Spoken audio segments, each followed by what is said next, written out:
నిన్న నిన్న రాత్రి మా డాడీ పొలం దగ్గరికి మంట పార్పడానికని పొలం దగ్గరికి వెళ్ళిండంట. మా డాడీ వాళ్ళ అన్న కొడుకు మేకల కృష్ణయ్య వాళ్ళ కొడుకు మేకల కిరణ్ మా ఇంటి పక్కనే ఉండే మట్టపల్లి రామచంద్రు. మాకు వాళ్ళకి కొద్ది రోజులుగా భూగెట్టు వివాదాలు జరుగుతున్నాయి ఇంటి పక్కన.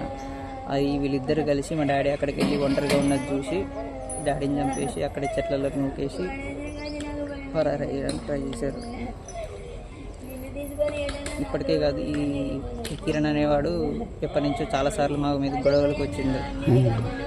ఎన్నోసార్లు మేము పోలీస్ కంప్లైంట్ కూడా చేసినాం. ఊళ్ళో వాళ్ళు సర్పంచుల వాళ్ళ దగ్గర మాట్లాడుకోమన్నారు. ఎన్నిసార్లు మేము వాళ్ళు చెప్పినది విన్నా కానీ వీడు వినకుండా ఈ గొడవలు ఇట్లనే కొనసాగించిండు. ఇవాళ వీళ్ళిద్దరు కలిసి ఒక వారం రోజుల నుంచి రోజు నైట్ మాట్లాడుకుంటున్నారంట. పర్లేదు, ఇది మన గురించి ఏముండదులే అని ఇంట్లో వాళ్ళు అనుకున్నారు. కానీ సడన్గా నిన్న డాడీ ఒక్కడే వెళ్ళిండు. రోజు ఇద్దరు వెళ్తుండేది.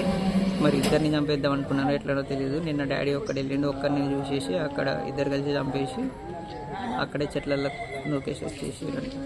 ఎప్పటి నుంచి ఈ గొడవలు చాలా ఏళ్ళ నుంచి జరుగుతున్నాయి. కానీ మేము ఎన్నోసార్లు పోలీస్ స్టేషన్కి వెళ్ళినాం.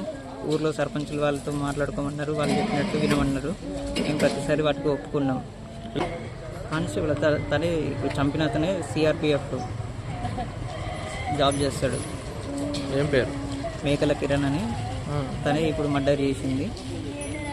తన భార్య, వాళ్ళ డాడీ, వాళ్ళ అమ్మ కలిసి మా డాడీని మర్డర్ చేసి, అట్లాగే మా ఇంటి పక్కన ఉన్న మట్టపల్లి రామచంద్రు ఆయన భార్య ఇద్దరు కలిసి వీళ్ళతో కుమ్మక్కయ్యి డాడీని నిన్న నైట్ చంపేసి